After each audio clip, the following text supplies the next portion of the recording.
stand together, against anybody else. But we were just told not to discuss politics. You just didn't do that. You couldn't have liquor, and you couldn't have any religion. They brought in a priest, but he was just called a teacher. And so you never, let anybody know that you were Catholic or that type of thing?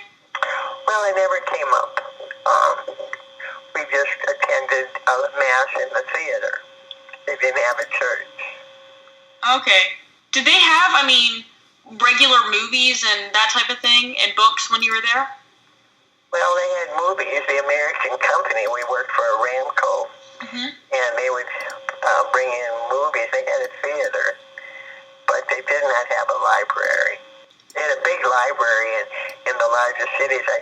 I took a train, or they called it a bud car, just through the desert. It was just like one or two cars hitched together.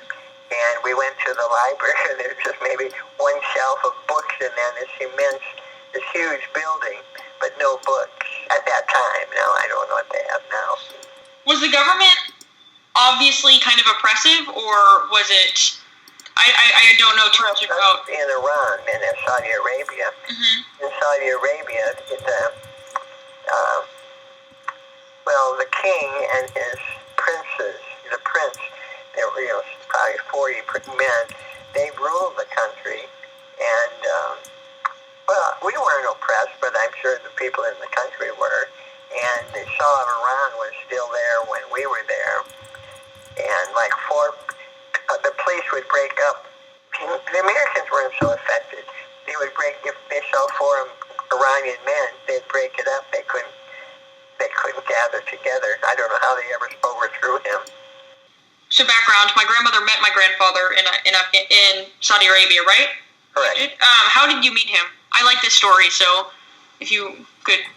Our mutual friends had a beach party one evening, and the drinks were not allowed in Saudi. The alcohol was not allowed, but some of these engineers would distill their own. And so when they had it, it was cheap and flowed freely. So this guy was the bartender because he was a friend of the man, and I was a friend of the girl. They were dating. Anyway, so I saw this guy, and it kind of appealed to me, so I kept going up to get a drink from him, and I didn't realize it, but I went up 4 times. I didn't drink them, I just poured them out because I didn't drink, really.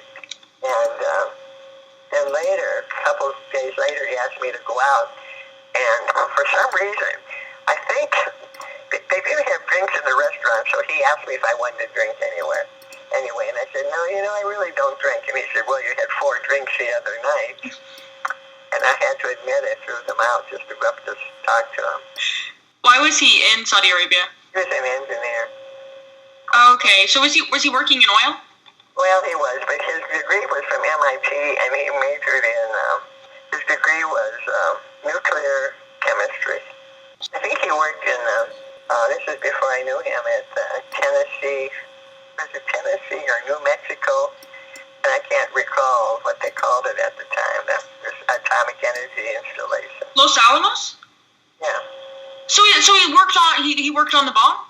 Well, the bomb was, part of it was in Richland, Washington, and actually I keep getting letters from them. I worked there in Richland, Washington, and they keep getting letters. They want us to have a bunch of medical tests done free if we ever worked there, but I have never done it yet.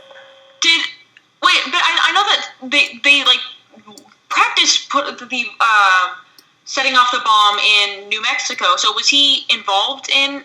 He worked there is all I know. I don't know how much he was involved in. He had his degree from MIT, which was prestigious. Yeah, that's cool. When you moved back to the States and you became pregnant with my mom, did you experience a lot of pressure to quit your job and become like a house mom or housewife or whatever? Well, I quit. We left Saudi Arabia. Mm-hmm. He quit first, and then I followed him about 6 months later, and we got married in June 3rd. But he was I didn't work after. after that. He was working in Delaware. Mm-hmm. And so I moved out after he came through to Iowa to get married, and we flew out there. Oh, so did you only resume working after he died? Yes. Oh. And work all the other time. Okay. And why did you guys move to Puerto Rico? Our company moved him there. He worked with an oil company down there. I don't know. Did you learn any Spanish? Yes, I went to school once a week at night to the university there. My mom is putting her hand down as in like, no, you didn't, or you didn't. I knew words. I couldn't speak it well. Did you enjoy living in Puerto Rico? Yes, very much. Okay. When I was in Saudi Arabia, your grandfather and I were walking around one evening, and we saw what looked like a disc floating around in the sky. We saw whatever they want to call it. UFO? Yeah. So when you were in Puerto Rico, did you just kind of stay at home and care for like my mom and her sisters and brother, or? I had 5 children. Yeah. Was that an unusually large family for the time? Or was that just normal? Well, I think it was large. Was Mass and that type of thing in Puerto Rico very different from Mass in the United States? No, that was the one thing that was alike. I mean, 2 plus 2 is 4 in any country. So you guys lived in like an American compound kind of thing, right? In Puerto Rico? Wait, sorry? No, we didn't. We lived just in a regular. We bought a house, and to quote a lot of people, our American friends, they said, "Your house is what we dreamed we'd have when we moved to Puerto Rico."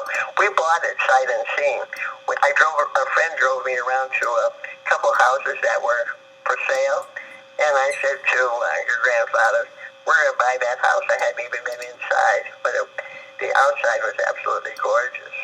Oh, so was it like pretty big and that type of thing, or was it just classically Puerto Rican or whatever that means? Puerto Rican Spanish architecture. Okay. And it had a big driveway, all of tile up to the garage, and a wrought iron fence, so I could lock the gate and the kids could play out there without my having to worry about them getting out or people getting in. Did you feel in danger? I guess Puerto Rico is not a dangerous country at all. Did you ever feel? Yes, we were burglarized about 3 times. People would steal from me, and the police didn't care. Oh, okay. Did just generally as an American, did Puerto Ricans like Americans? You know, they wanted to be Puerto Rican. They wanted to be Spanish and not American. And when we were there, they had 3 political parties. One wanted to remain the Commonwealth. One wanted to become a state, and one wanted to become independent. And at that time, they were Commonwealth. It was a unique status. But they didn't want to be considered American, at least the people I knew. Yeah. Did my grandfather learn much Spanish? Not as much as I did. The kids are the ones who knew Spanish. Probably Bridget knew it best. Yeah. My mom is rolling her eyes so much at the idea that you learned Spanish. But, okay. She can go do all the talking for us. Yeah. I think she still knows Spanish really well. I mean, pretty well anyways. Let's see. So, did you move back to the States when my grandfather died? Yes. Okay. And then, did you find it pretty easy to get a job after that, or had chemistry changed a lot, or? Well, I was so much in grief, I didn't even try to get a job for about 6 months, but I took a part-time job first for just a couple of days a week, because I had 5 children that I never really left alone, and so I gradually became full-time. Okay. Was that the only job you had to have, or did you have to ever have multiple jobs? Well, let's see. I had a job in multiple, yeah. Okay. But, okay. And you moved back to Iowa, right? Mm-hmm. Okay. And then you moved to Kentucky later just because you got a new